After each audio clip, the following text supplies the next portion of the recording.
Welcome to Rated ICFS. I'm Robert, and this is Brendan, and we are talking about Roadhouse, I believe. We are talking about Roadhouse. We'll be showing Roadhouse on July 16th in our wonderful GE Theater, and it's actually part of a kind of mini-series within the ICFS programming that you and I kind of like created the brainchild for last year called, and it's one of my favorite titles that you come up with, so I have to give you full credit on this, Summer Blockbuster Video. I think the title kind of helps explain it all for people, but just in case it maybe still isn't totally clicking with them, why don't you give them a little example of or description of what this is all about for them? So the idea of the Summer Blockbuster Video series is there are a lot of blockbusters that come out all throughout the summer. We know this. We've grown up with this. This is life in the movie industry. However, that also means there's a lot of blockbusters that did not make money that come out. Specifically, usually in the 80s and 90s, but it goes, and it keeps going through the early aughts to even now. The 80s and 90s was definitely like the golden era for it, though. So we've snagged those films that were great films produced with a bucket load of money that probably didn't make that bucket back, but then once they hit the Blockbuster video shelves, they started gaining a huge amount of popularity because they're still big productions with strong actors that go ham, like go all in.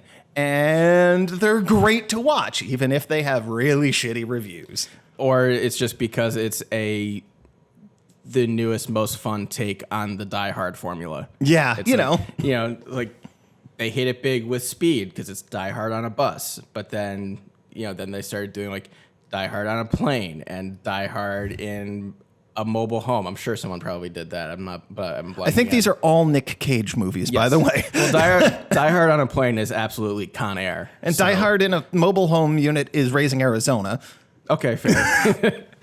So yeah, that was kind of the idea that we had initially. And my initial frame of reference when we were first kind of starting to program this and think of ideas was action movies, because that's where a lot of the summer blockbusters were back in the day. But what's got me excited about this slate that we decided to do this year is we've really expanded the genres of movies that we're showing this year. And credit goes to you and Katie, who will be on the show later talking about one of the other movies coming up in this series. Just kind of expand the palette a bit and get us to get beyond just the shoot 'em up crazy action 35th generation of John McClane movies, and so we're actually going to be talking about one of them today, which is the one that I picked for this slate, and that is the Patrick Swayze movie Roadhouse. Ah, yes. I unabashedly love this movie. I can't even really give you a great reason why I love it. You don't have to have a reason. It's okay. But I love it. It's great. It's cheesy, but like with the exception of, I would say, the main villain, no one really seems to be totally in on the fact of how cheesy it is. And so it's peak Swayze. It's 1989. Yep. He is in great shape. The bouffant perm hair that he has is on point. It's just like top notch. And it's also just, I was rewatching it about a week ago to get myself ready for this. Yep. And I was realizing like this is a Western. Yeah. This is just the template of a Western. Swayze's character, Dalton, who is like this world-renowned bouncer and cooler that is kind of like goes around to bars town to town all across the country, goes to this town down in the South, to a bar called the Double Deuce, which great name for a bar. Awesome name. Just mwah. Mm-hmm. And he has to bring law and order to the bar and by default to the town as well. And the locals don't take too kindly to that. Least of all, the head honcho businessman. I need to pull up the IMDb on my phone so I can remember who he's played by. So going back to it being a Western, so you have Swayze, who's the new sheriff that's coming to town. Yep. Then you have the businessman, rival owner, who is trying to take him down. That's basically every corrupt politician, banker, saloon owner that's been in every old Western in the past as well. And then you have the mentor, played by Sam Elliott in this movie, who is awesome, but it's also incredibly unnerving to see him without his iconic mustache. It's like you've never known him to have a lip of any kind, and then all of a sudden it is there. Well, sir, I don't like it. Exactly. Ben Gazzara plays the villain Brad Wesley. That's who I was thinking of. And he was the one who is just like hamming up the hell out of it in every appearance, but it's also magnificent. It's not full on scenery chewing, in my opinion, at least. So he doesn't go full walk in her cage. No, he doesn't do the full Malkovich. He doesn't do the full cage. But he's enjoying himself for sure. I would say that's super important. It's always great to watch somebody just going absolutely ham enjoying themselves. Yeah, and it's also the other takeaway that I had from this was, the action scenes, fight scenes that they had were pretty solid, especially for late 80s, is when they're just kind of like Americans. I feel like we're really just kind of starting to get into the kung fu of it all and not relying solely on the legacy of Bruce Lee or trying to just do a straight rip off of Jackie Chan or Jet Li. So it wasn't bad, wasn't amazing, but they weren't bad either. But there's also like just generally some pretty good camera work, and the blues band. I guess it's just, I love the blues, but I never once think that they're a money draw. And they have this blues house band that is just like packing in the crowds every single night. Maybe it is a Southern thing. I don't know. I mean, it worked for Blues Brothers, so it did work for Blues Brothers, and they were able to save the orphanage that they grew up in. So yeah, that's a quick synopsis of Roadhouse. I just think it's a real blast. I think that it absolutely fits into our kind of mantra that we set up for this set of programming with the summer Blockbuster video, and that it was on paper. You think this could very easily do gangbusters. Again, Peak Swayze, Sam Rockwell in a key supporting role performance, Kelly Lynch as the love interest. And set in a bar down in the Deep South with plenty of fights. One of my personal heroes, Terry Funk, the legendary wrestler, plays one of the henchmen for Ben Gazzara.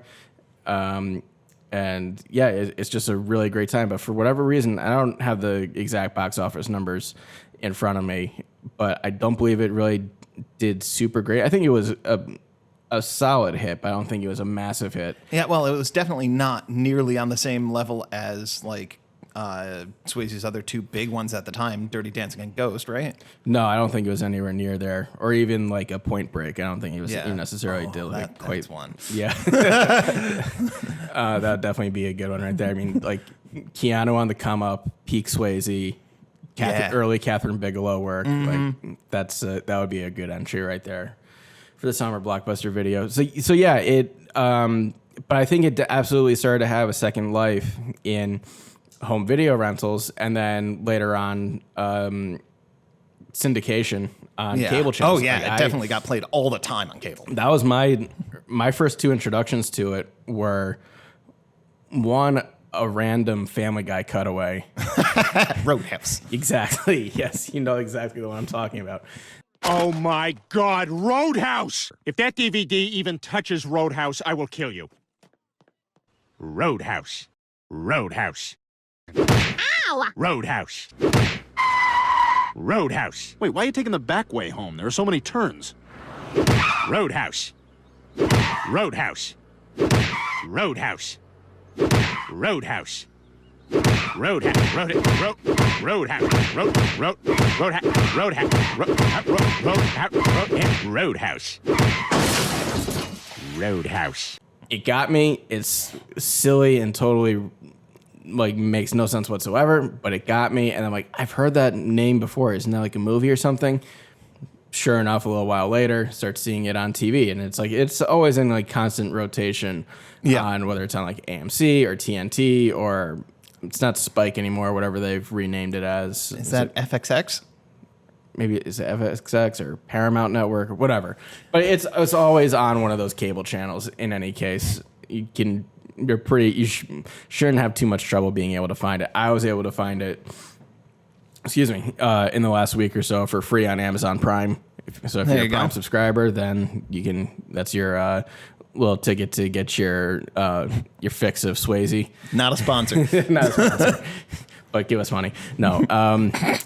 So yeah, it was. It's a really great time. Like I said, I was introduced to it through the magic of cable TV, and it just clicks for me, and it works even when it really, frankly, probably shouldn't in a lot of ways. You get it it has something for everybody. It's got the sort of like the bar rescue type elements, where it's like showing how to properly run a bar and fire people who are like stealing from the till and over pouring on drinks and all that kind of stuff. I feel like John Taffer took like half of his playbook from Roadhouse for the bar rescue show, because he's just like, oh, you can't do that, shut it down. And in any case, so you have that, and then obviously you have the beefcake aspect to it, because like we've been saying, it's peak Swayze, the perfect hair, great body, just delicious. He's shirtless doing Tai Chi out on a farm. There's like really artsy love scenes where they're on the roof of a farm. Mm-hmm. Like it's got something for everybody. Maybe not so much the kids, but I mean, you can get leave a them sitter, at home. leave them at home. Yeah, enjoy 90 minutes, 2 hours of Swayze and Sam Elliott just having a real good time on screen. Yeah. So I'm going to run back with you through what we've done this last year. Yeah. Because this is the second year of our Blockbuster video series. Yes. So hitting up the last one, you're going to tell me the one thing you love about each of the movies we've shown before. Okay, great. All right. So let's go all the way back to Demolition Man. Oh, man, I can only pick one thing. Yeah, that's why this is hard. You can pick one thing, but if you want to stretch that one thing, you can. I'm going to say Wesley Snipes. He is much like we were talking about how Bangaraza is just like a blast in Roadhouse. Wesley Snipes is having the time of his life in Demolition Man, and he is like at like the peak of his charisma and acting ability and martial arts skills and physicality and all that in that movie. And plus, like, the bleach blonde mohawk is also pretty sweet too. Oh, well, so, yeah. So like that for me, I'm gonna say Wesley Snipes is my favorite part of that whole movie. This is an awesome part of that movie. Face Off. I was probably dreading this one even more, just having to isolate it to one. This is going to be so weird and messed up to say, but the fact that they set up the story in a cold open with Nicolas Cage murdering John Travolta's son because he was trying to assassinate John Travolta and miss, like they were on a carousel or something, right? Yep. And so he fired it, and it was kind of like the classic Duck Hunter Space Invader saying, you should have shot where he was going to be instead of where he actually was in that moment.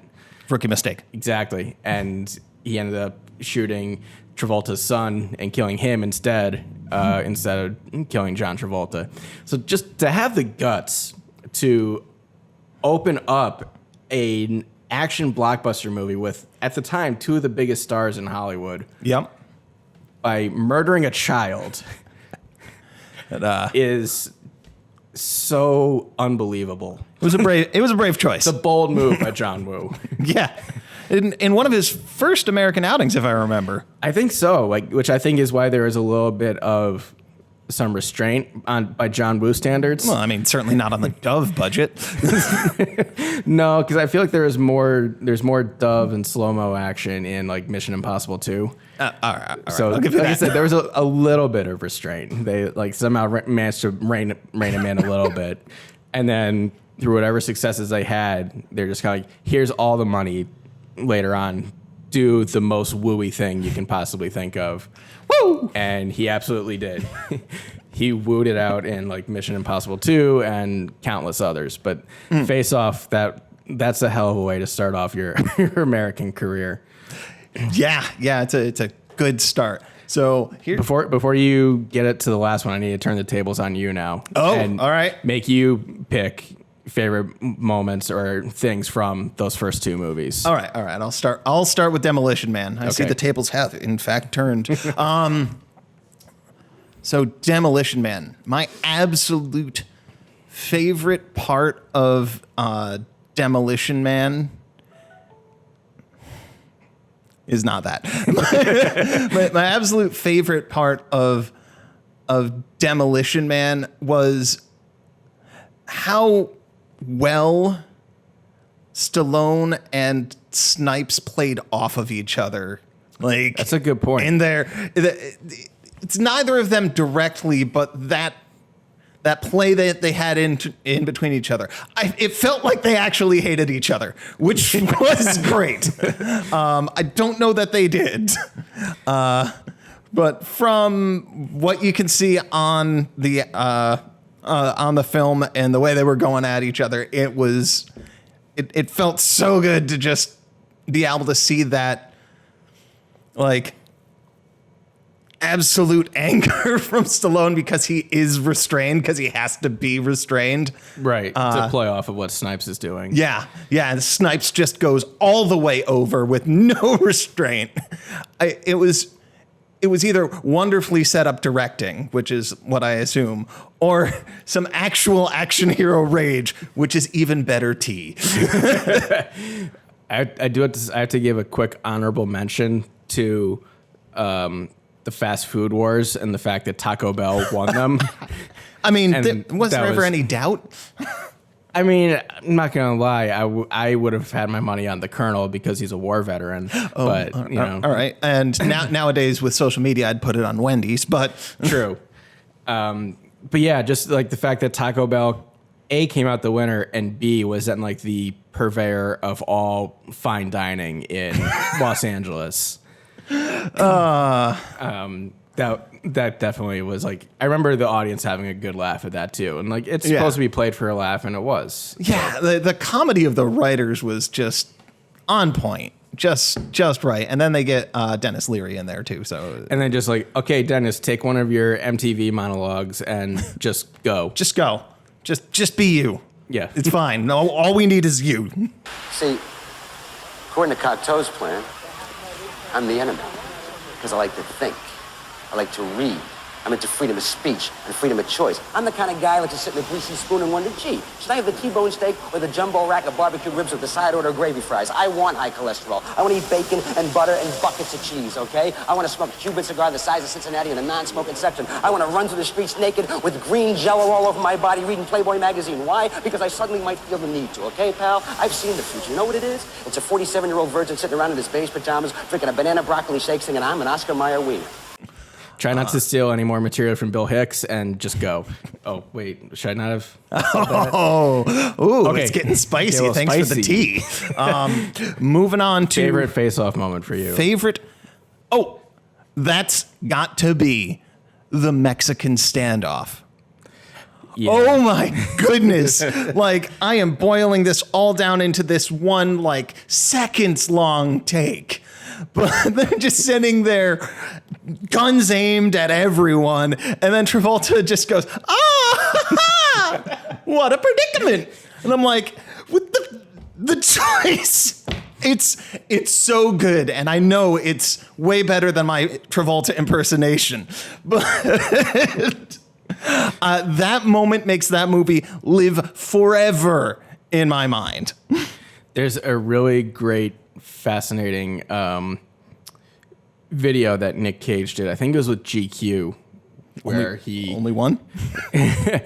where he was talking about some of his like most iconic characters and performances. Talks about Face Off and how much free reign John Woo gave them to make those kinds of choices, to be Nick Cage playing John Travolta playing Nick Cage, and John Travolta playing Nick Cage playing John Travolta. It brought out the best in them. I really kind of did.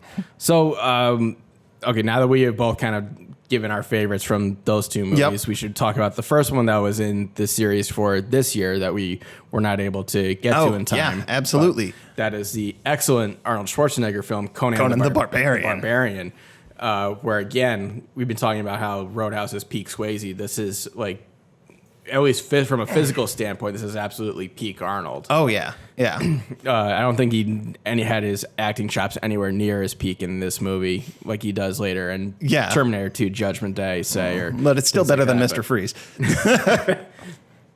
But that's a really fun, ridiculous romp. And James Earl Jones as Thulsa Doon, for me, is probably my favorite part of the movie. It's just fantastic. I'm always going to love that voice in whatever he's doing or saying. Yep. So what about you? What would be your... So this one's a real weird one. This was my introduction to I guess not high fantasy, but fantasy. Okay. This was the first fantasy thing I consumed as a child on TV. Wow. So it's straight up the just dopamine rush of nostalgia. And I'm a huge nerd. I play a ton of D&D games now, and it is because of Conan the Barbarian. It's so good. I mean, it has everything you want. It is over the top. It is ridiculous. It was a bit bloody for me as a wee baron, but you get over that. So do you typically play as a barbarian now when you're doing D&D, or do you switch it up? Oh, I've played every class except mage. Okay. Because wizards are cheaters. Well, on that note, I think maybe it's probably a good time for us to give a little wrap up. But we should mention one more time that we'll be showing Roadhouse in the GE Theater on July 16th. As always, there will be drink specials. We'll have some trivia. We'll have some prizes to give away. Don't know what the drink special is yet, but you can almost be guaranteed that's going to be a great one, and you will have a really great time. So come on out for that. Yeah, don't miss it.